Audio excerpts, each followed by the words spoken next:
नमस्कार मित्रों, मैं राजीव श्रीवास्तव। आज मैं सूर्य का गोचर जो 17 अगस्त 2025 को हो चुका है, सूर्य अपने ही घर सिंह राशि में आ गए हैं। ऐसे में आज मैं 4 राशियों की बात करूंगा कि इनके साथ क्या क्या फल हो सकते हैं। तो आज वो 4 राशियां हैं सिंह राशि, कन्या राशि, तुला राशि और वृश्चिक राशि। इसके पहले वाले वीडियो में मैंने 4 राशियों की बात करी है, जिसमें मेष राशि, वृष राशि, मिथुन राशि और कर्क राशि। यदि आपके परिवार में या आप में से कोई पीछे वाली राशियों में से कोई आता है तो आप चाहें तो उस वीडियो को देख सकते हैं। आज मैं फिलहाल 4 राशियों की बात करूंगा कि ये सूर्य का गोचर क्या कहने आया है। तो सबसे पहले सिंह राशि और सिंह लगन वालों के लिए ये सूर्य का गोचर क्या कहने आ रहा है, क्या कह रहा है, इनके लिए आइए बात करते हैं। आपके लग्न पे ही सूर्य का प्रभाव होगा। यहाँ पे पहले से ही केतु विराजमान है, राहु की दृष्टि पड़ रही है और सूर्य से गुरु 11वें का संबंध बना रहे हैं। तीसरे 11वें का संबंध बन रहा है, जो लाभ का संबंध होता है, जो अच्छा माना जाता है, लेकिन कुछ निगेटिव प्रभाव भी होंगे। तो आइए सबसे पहले बात करते हैं कि सिंह राशि के आपके लग्न पर सूर्य हैं, जिसके कारण आपका इस समय आप इरिटेट होंगे, बात बात पे गुस्सा करने लगेंगे और अगर आपको बीपी से संबंधित कोई शिकायत है या माइग्रेन या सिरदर्द की कोई शिकायत रहती है तो वो बढ़ते हुए दिख रही है। अतः मेरी सलाह है कि आप गुस्सा ना करें, शांत होकर अपने काम को निपटाएं, तो ये आपको नेगेटिव प्रभाव नहीं देगा। और यदि आप गुस्सा करते हैं तो आप परेशानी में पड़ जाएंगे। वैसे इस समय आप अगर सरकारी पद पे या प्राइवेट में तो कहीं ना कहीं आपको इस सम्मान को दिखा रहा है। आपके कुछ पीछे किए गए कुछ ऐसे काम हैं जिस पे आपको रिगार्ड मिलने जा रहा है, मान सम्मान मिलने जा रहा है, या आपके पद में कुछ बढ़ोतरी होती हुई दिख रही है। तो अगर आपको अच्छी चीज़ों को कैश करना है तो कुछ प्रभाव को नॉर्मल करना होगा, अपने बिहेवियर में चेंज करना होगा, अपनी बोलचाल की भाषा में नम्र होना होगा, तो ये आपको अच्छा लाभ देगा। दूसरा, यदि आप व्यापारी हैं, व्यापार करते हैं, तो इस समय आपको अपने प्रोडक्ट को बढ़ाने का मौका मिलेगा, जिसमें आपको अच्छी सफलता भी मिलेगी। आप अपने काम को बढ़ा सकते हैं। आपके घर में मांगलिक कार्यक्रम होगा जिसमें आप शिरकत करेंगे। वो शादी बारात हो सकती है, कोई भी पार्टी हो सकती है जिसमें आपका जाना होगा, आपको अच्छा लगेगा, एंजॉय करेंगे आप। ये भी दिखा रहा, अगर आप से जुड़े हुए काम करते हैं या ठेकेदारी जैसे करते हैं तो आपको यहाँ से भी कुछ बड़ा लाभ दिख रहा है। आपको कोई बड़ा ठेका मिल सकता है जिसके कारण आपको आगे चल के लाभ हो। अब ये सब चीज़ें अच्छी तब होंगी जब आपकी कुंडली में सूर्य शनि के साथ ना बैठा हो, दृष्टि में ना हो, या फिर छठे, 8वें, 12वें भाव में ना हो, तो ये अपना अच्छा फल देगा। अगर आपके साथ ऐसा है, आपकी कुंडली में इस तरह की स्थितियां बनी हो, छठे, 8वें, 12वें भाव में, या शनि राहु से दृष्ट है सूर्य, तो वो अपना फल देने में सक्षम नहीं होगा। तो आप छोटा सा एक उपाय कर लीजिएगा। आप फिर गाय को पोटैटो जिसको बोलते हैं ले लीजिए, गाय को खिलाना शुरू करिए। जब जब समय मिले, आपको 1 महीना करना है, जब जब मिले आप करिए, तो आपके निगेटिव प्रभाव में कमी आ जाएगी, आपको लाभ। आप बात करते हैं हम लोग कन्या लगन और कन्या राशि वालों के लिए। यानी कि आपकी कुंडली में अगर 6 नंबर यहाँ पड़ा हुआ है तो आप कन्या लग्न के, कन्या राशि के होंगे।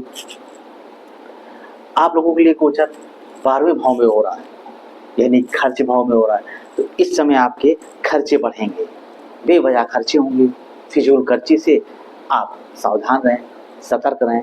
जहाँ जरूरत हो वहाँ पे खर्च करें, वरना पैसे को बचा के रखें, क्योंकि इस समय इस 1 महीने में खर्चे का योग दिख रहा है आपके साथ। अगर आप विदेश से जुड़ा कोई काम करते हैं या विदेश जाने की सोचते थे तो इस समय आपका इस 1 महीने में आपका काम होने वाला है।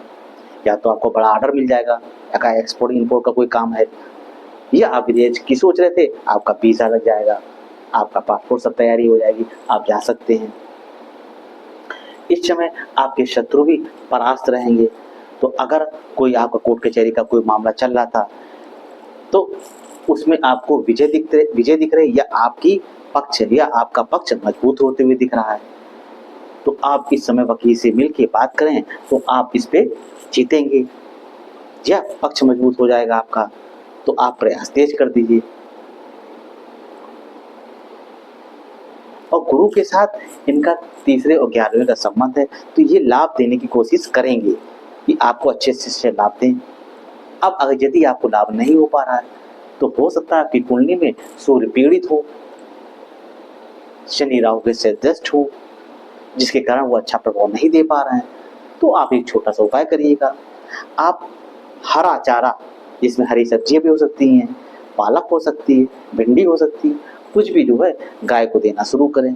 गाय अगर आपके आसपास उपलब्ध नहीं है तो उसको किसी को दान दे दें, किसी जरूरतमंद को दे दें, जिससे आपको अच्छे लाभ मिलने लगेंगे। अब हम लोग बात करते हैं तुला राशि और तुला लग्न वालों के लिए। आपके 11वें भाव में सूर्य का गोचर हो रहा है। यहाँ से आपके बड़े भाई बहनों से अगर आपका कोई मनमुटाव हो गया था किसी कारणवश, वो दूर होते हुए दिख रहा है। और यदि आपको बड़े भाई से कोई मदद लेनी है तो इस समय आप बढ़ चढ़ कर ले सकते हैं, वो आपकी मदद करेंगे।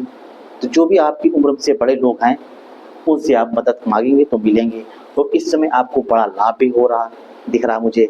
अगर आपने इन्वेस्ट करके कहीं रखा हुआ है या शेयर मार्केट से जुड़े हुए हैं, जुआ सट्टा से कहीं ना कहीं आप अगर काम करते हैं उस तरह का कोई, तो वहाँ से आपको बड़ा लाभ दिखाई दे रहा है। आप इसको कैश करिएगा। इस समय आपकी संतान भी कुछ ऐसा करेगी जिसके कारण आपको रिगार्ड मिलेगा, आपका मान सम्मान बढ़ेगा।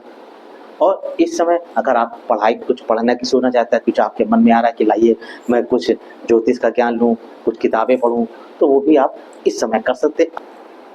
और यदि आपको ये प्रभाव नहीं मिल पा रहे अच्छे, तो हो सकता है आपकी कुंडली में सूर्य पीड़ित हो, शनि राहु से दृष्ट हो, छठे 8वें 12वें भाव में बैठा हो, जिसके कारण वो अपना पूरा फल नहीं दे पा रहा आपको। तो मित्रों, आपको एक उपाय करना होगा। फिर आप उपाय क्या करेंगे? आप जो है गाय की सेवा आपको करनी होगी। अब आप गाय को कुछ भी खिला सकते हैं, आप रोटी खिला सकते हैं, आप उसको जो है हरा चारा खिला सकते हैं, जो भी हो गाय को खिलाना शुरू करिए आप।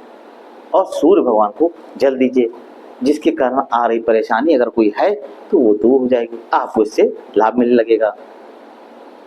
अब बात करते हैं वृश्चिक राशि वालों के लिए कि सूर्य का गोचर क्या कहने आया है। तो आपके 10वें भाव में ये गोचर करेगा। आपको कहीं ना कहीं सरकारी डिपार्टमेंट से कोई लाभ मिलने वाला। अगर आप सरकारी नौकरी के प्रयास कर रहे थे तो अब आपके जॉब का रास्ता खुलने जा रहा है, आपको सरकारी जॉब मिलने जा रही है, अगर आप प्रयास कर रहे हैं तो उस क्षेत्र में। और यदि आप सरकारी नौकरी करते हैं तो आपको कोई बड़ा जिम्मेदारी मिलने वाली है, बड़ी रिस्पॉन्सिबिलिटी मिलने वाली है, या आपका प्रमोशन हो सकता है। तो इस 1 महीने में आपको सरकार से संबंधित बड़ा लाभ दिखाई दे रहा है।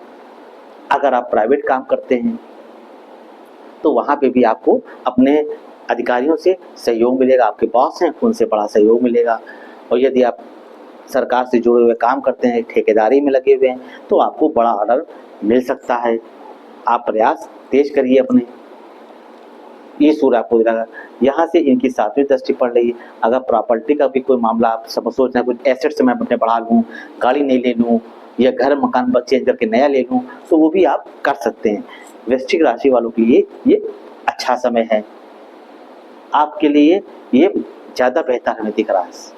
तो वृश्चिक राशि वाले आप इस समय को लाभ उठाइए, क्योंकि once time loss can never be regain. अगर ये सुनहरा अवसर निकल गया तो फिर आप दोबारा नहीं आएगा, आपको परेशानी होगी।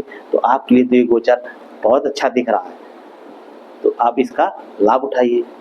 अगर आपकी कुंडली में सूर्य पीड़ित है, परेशानी में है किसी कारण, जिसके कारण वो फल आपको पूरे नहीं दे पा रहा है, वृश्चिक राशि और वृश्चिक लग्न वालों के लिए, तो आप भी छोटा सा उपाय करिए। एक तो आप राधा रानी या श्री कृष्ण भगवान की पूजा किया करिए, उनके मंत्र का जाप करिए, ओम नमो भगवते वासुदेवाय नमः, इसका जाप करिए, इससे आपको लाभ मिलेगा। और सूर्य भगवान को सिर्फ जल देना शुरू करिए, अगर आप अभी तक नहीं दे पा रहे हैं तो। इससे आपको बहुत इजी फायदा मिलने लगेगा और आपको अच्छा भी लगेगा। तो आज मित्रों में हमने 4 राशियों की बात करी। अगर कोई डाउट हो तो आप कमेंट्स में मुझसे पूछ सकते हैं। मैं कोशिश करूंगा आपके प्रश्नों का जवाब दे सकूं। बाकी जानकारी अच्छी लग रही हो लाइक करिए, सब्सक्राइब करिए और शेयर भी करिए। नमस्कार।